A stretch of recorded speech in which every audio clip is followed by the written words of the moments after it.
A Luíca perguntou, você acha que essa coisa de chakra influencia no equilíbrio? Então, é uma forma de você... A questão do chakra, eles são centros de energia. Eu estudei isso na terapia floral alquímica do Geólogos. E aí, inclusive, para cada chakra tem um tipo de floral. Para mim faz sentido. Eu consigo conectar a questão do chakra por exemplo, aqui está o coração, o chakra cardíaco, inclusive.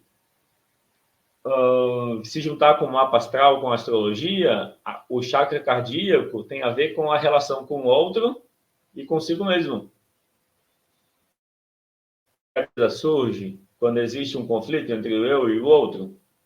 Se você negar, eu estou explicando que o chakra cardíaco ele tem a ver com a relação com o outro e consigo mesmo.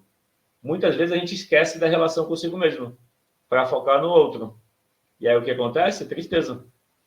Por que acontece a tristeza? Porque ela é ruim? Não, porque ela quer resgatar a relação consigo mesmo.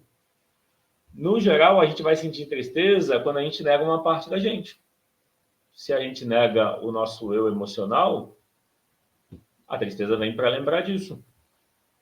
Se você trata mal alguém e a pessoa se ressente e se afasta de você, você vai sentir tristeza porque você queria que a relação se mantivesse. Então, o que eu estou trazendo é, se a gente juntar o chakra cardíaco e perceber que no mapa astral ele tem a ver com... Isso na visão da alquimia, tá? Tem a ver com a casa 1 e 7, que é a casa do eu e do outro. Então, você obtém mais informações. Que outras informações? Que o que afeta o coração é a relação consigo mesmo, na autenticidade, o quanto autêntico a gente se permite ser, e na relação com o outro, a consideração pelo outro.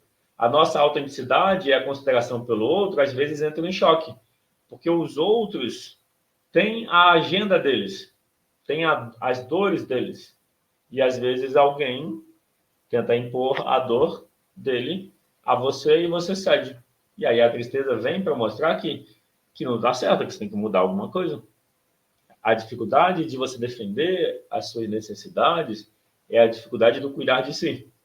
Por isso que eu falo que para a tristeza bloqueia o chakra cardíaco. A tristeza não acolhida. A tristeza, porque aqui também está na conexão com o outro, né? A gente associa o coração ao amor. Certo? E usando a questão emocional, o coração como um símbolo da questão emocional, de alguma forma o coração agita, acelera quando a gente está emocionado. Então, de certa forma, tem um sentido em si a questão do coração estar associada às emoções. Certo? Quando você está com raiva ou com medo, se bloquear da angústia, a angústia eu interpreto que é a nossa reação para não sentir a tristeza que está presente. A tristeza tende a afetar, bloquear o chakra cardíaco. Bloquear é ele não funcionar com fluidez. Bloquear é ele funcionar limitado. A angústia é consequência da relação que a gente tem com a tristeza. Então, uma tristeza está muito grande e você não quer lidar com ela. Essa angústia é o esforço que você está fazendo para não sentir a tristeza que está ali. A forma de liberar essa angústia é dizer sim para a tristeza, deixar ela vir, sentir, acolher. Dizer para você que está tudo bem sentir a tristeza, que ela faz parte. Isso que é autoempatia. Então, a angústia é o nosso esforço para não sentir a tristeza. Quando você diz sim para a tristeza, de está tudo bem sentir a tristeza, porque a tristeza ela informa que a gente precisa cuidar da gente. Lembra, chakra cardíaco tem a ver com a autenticidade, que é a relação consigo, e consideração, que é a relação com o outro. A gente precisa de um equilíbrio entre autenticidade e consideração. Você pode pensar que a autenticidade é a consideração por si. E você pode pensar que a consideração pelo outro é a consideração pelo outro. A Lica perguntou, como faço para sentir a tristeza sem sofrer?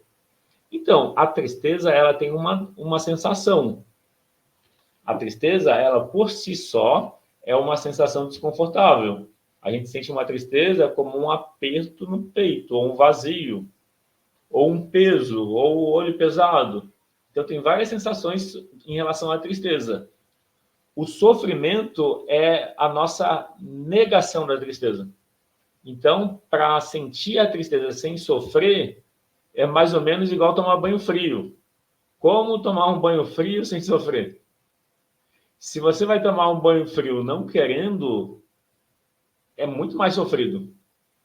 Se você tiver decidido a tomar um banho frio e você aceitar, ou seja, é a nossa predisposição, é interno. É você querer sentir a tristeza. Mas querer sentir a tristeza não é manter ela. Esse querer é, eu quero sentir a tristeza que eu tenho que sentir, que está presente, que está viva. Quando a gente foge da tristeza, a gente paralisa na tristeza. Vê que é contraditório? Essa é a imagem que me vem. Quando a gente foge da tristeza, a gente paralisa na tristeza. A Lica escreveu essa comparação do banho, foi boa. Então, que a tristeza tem a ver com... É como se fosse um machucado também. Ah, pronto, vacina, a agulha sendo espetada na gente. Se você tiver com medo, não é muito pior o sofrimento? Pensa, vê duas pessoas tomando uma vacina, uma agulha, né? Algum tipo de vacina. Observa duas pessoas tomando. Imagina na sua mente aí. Uma pessoa vai tomar uma vacina e ela já aceitou que vai doer o que tiver que doer. Vai doer a dor da picada. E a outra está apavorada, sofrendo, tremendo de medo. Essa que está apavorada já está sofrendo. Quando a agulha chegar perto, já está desesperada pela dor. E então é a nossa predisposição, é como a gente se coloca. É mais ou menos assim. É desconfortável sentir a tristeza? É desconfortável, mas fugir da tristeza ou remoer a tristeza faz ela ficar congelada. A gente se congela, a gente paralisa a gente na tristeza quando a gente foge dela. Quando você aceita e acolhe a tristeza, é desconfortável. Mas lembra a diferença da dor? A diferença de dor para sofrimento é a nossa reatividade. Quanto mais reativo eu sou, mais sofrimento eu tenho. A Lúcia escreveu, o Chico Xavier falava que tudo passava, tanto o bom quanto o ruim. Acho que é mais ou menos assim. Isso, esse tudo passa tem a ver com a vida. O ensinamento do Buda, o Buda, ele depois que alcançou a iluminação, ele ficou mais 40 anos, uma coisa assim, ensinando. E ele ensinou várias coisas, inclusive uma meditação. É que tem vários tipos de meditação ensinada por Buda, mas a mais antiga, mais essencial, chama-se Vipassana. Nessa meditação, o que a gente faz é observar a respiração, depois observar as sensações. E aí, você fazendo isso, você está observando também a sua mente e a sua reatividade. A ideia é isso, tudo passa. Tudo é impermanente. A palavra em Pali, que é o idioma da época, o idioma falado por Buda, era o Pali. A palavra para impermanência em Pali é Anicca. Anicca escreve A-N-I-C-C-A. Esse CC fala como Cha. Anicca. Anicca é impermanência. A questão é que a gente, como eu posso dizer, a nossa ignorância é uma ignorância que mantém a gente sofrendo. Porque na nossa ignorância, a gente não reconhece a impermanência das coisas. A gente entende intelectualmente que as coisas são impermanentes, que tudo passa. Certo? Intelectualmente, a gente entende que tudo passa. A gente envelhece, as pessoas morrem, a gente também vai morrer em algum momento. Intelectualmente, a gente sabe disso. Mas na prática, na experiência, a gente ignora. A gente é ignorante.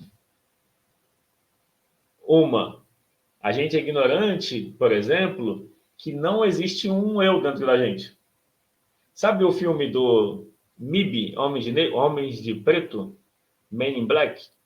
tem um momento lá que eles batem lá no alienígena ou na pessoa, e aí a pessoa, na verdade, é como se fosse um traje espacial.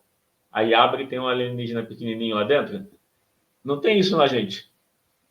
Por mais que abra a gente, não tem um eu lá dentro. Então, essa é uma constatação do Buda. Não existe um eu. Ele chama de anatta. Não existe um eu individual. A gente não encontra. A gente tem o eu baseado no corpo, né? Nos limites do corpo. Ah, eu gosto de aprender, Luica, então estou sempre aprendendo e fazendo um monte de curso. Então, o anatta é esse não tem um eu. É como se fosse... São 3 pilares nesse ensinamento do Buda. Tem vários, mas eu estou me referindo a 3 associados a essa percepção da impermanência. Então, você tem o anatta, que não existe um eu. Você pode buscar dentro, não vai ter o eu. Ou seja, um eu físico. É a própria ignorância, a fonte do sofrimento. É o desconhecimento de que não existe um eu. A gente acha que o eu é o corpo, que a gente é o corpo. A gente ignora a impermanência e a gente ignora que o sofrimento faz parte da vida. Então, a gente está vivo, a gente vai ter algum nível de sofrimento. A questão é se a gente aumenta o sofrimento ou se a gente lida com ele como ele é. Um grande aprendizado que a gente precisa ter é lidar com as coisas como elas são. Olha que coisa simples, mas complicada.